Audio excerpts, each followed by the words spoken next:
Hi guys! Today gagawa tayo ng signature cacao bonbon. We are using Milagros chocolate. One is 65% dark chocolate.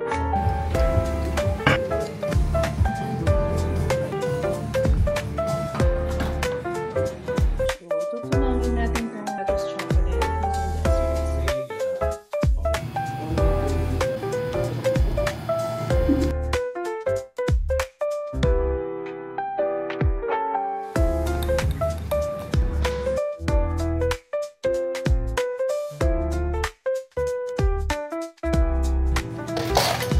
We're using our leatherista milk.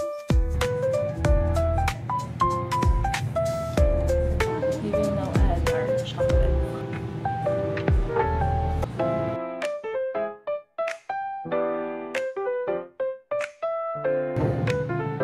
So this is our finished product, our signature cacao.